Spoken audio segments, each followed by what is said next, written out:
All right, now, assuming that your ANOVA is significant, that means you need to use one or more post hoc tests. And I've listed the common ones here.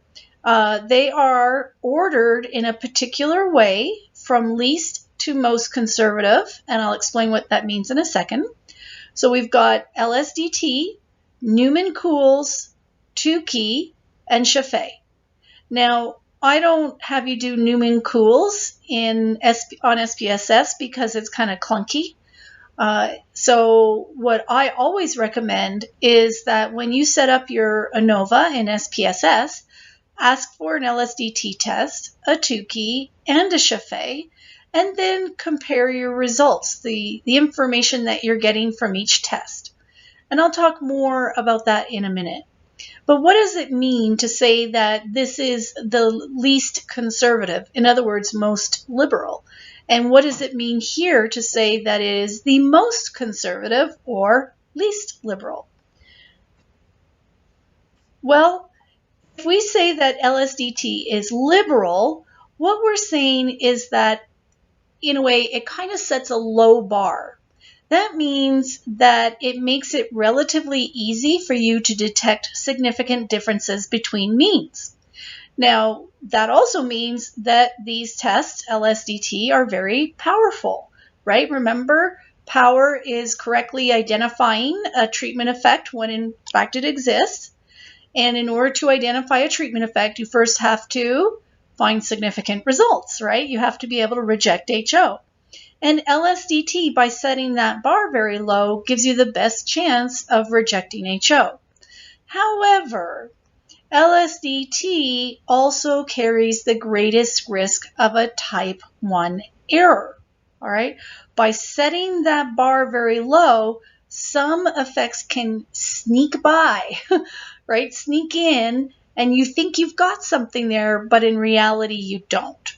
All right, so it has that greatest risk of a type 1 error. Wrong way. Conversely, Scheffe is the most conservative, it sets the bar very high.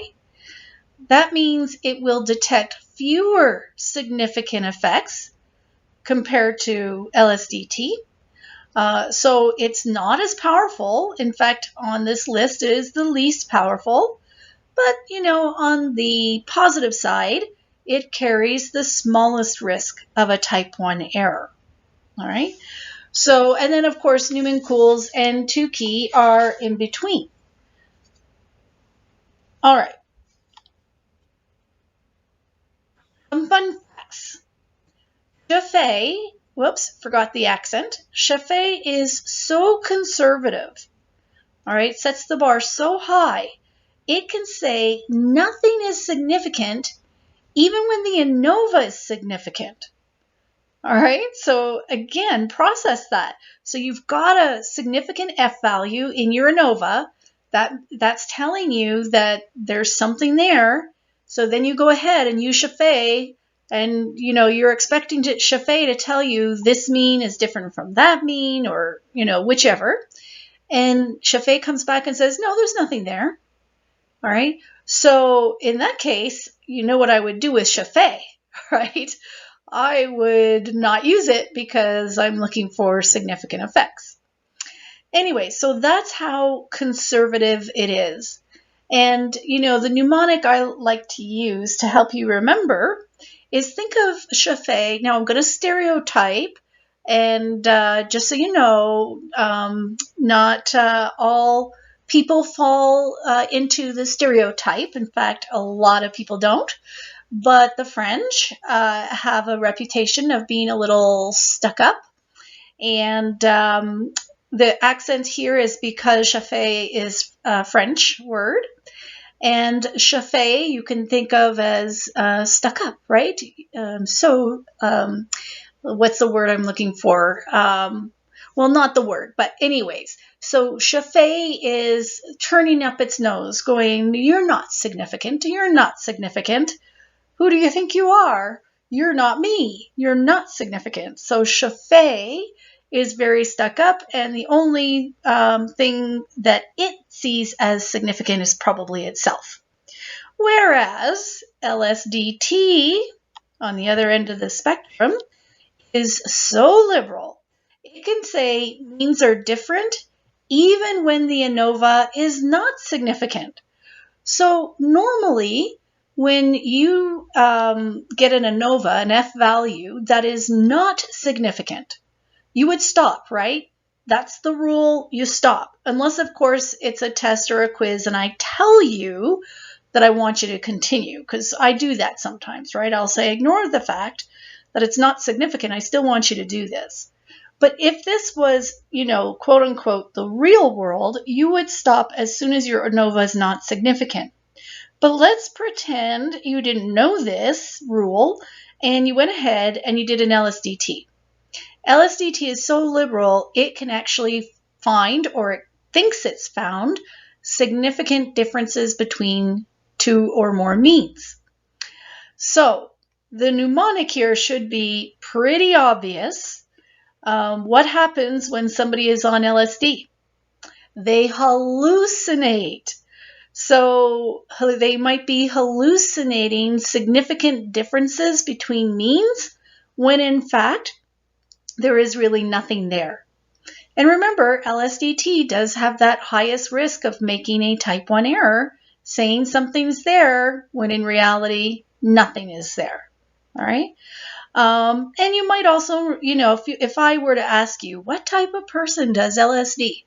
If you go with the stereotype, you're probably going to say, oh, really liberal people. You're not going to say it's the very conservative people who, take LSD. All right, so hopefully those mnemonics help. Now, which test should you use? They all follow the same basic procedure, right? They're always, each one of them, the LSD-T, Newman-Cools, Tukey, Scheffe, they all follow the same basic procedure, comparing two means at a time to tell you which mean is different from which other mean, okay? But they do differ in power, and they differ in the risk of making a type 1 error. So what I recommend you do is you start with Scheffe.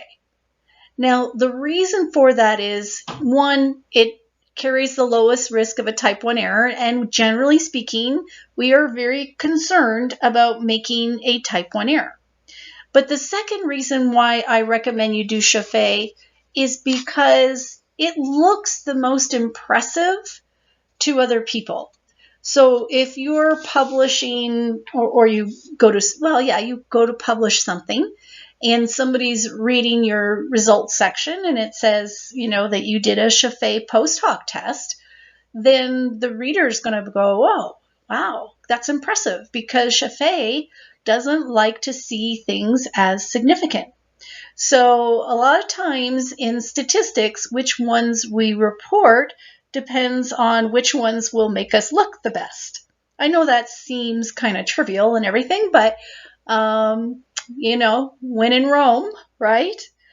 Now, if, let's say, you look at Scheffe, and Scheffe is not telling, maybe it's not saying anything is significant, or maybe it's catching, one difference between two means. Okay, so it's got a pair of means that's found as different, but you really were hoping for more results than that. There's nothing wrong with you falling back and doing a Tukey, which would be the next most conservative, right?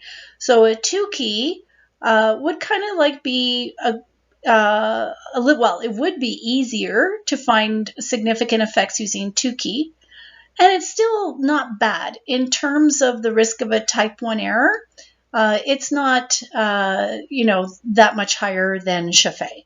So look at Tukey, and if Tukey gives you the pattern of results that you were looking for, then you report using Tukey.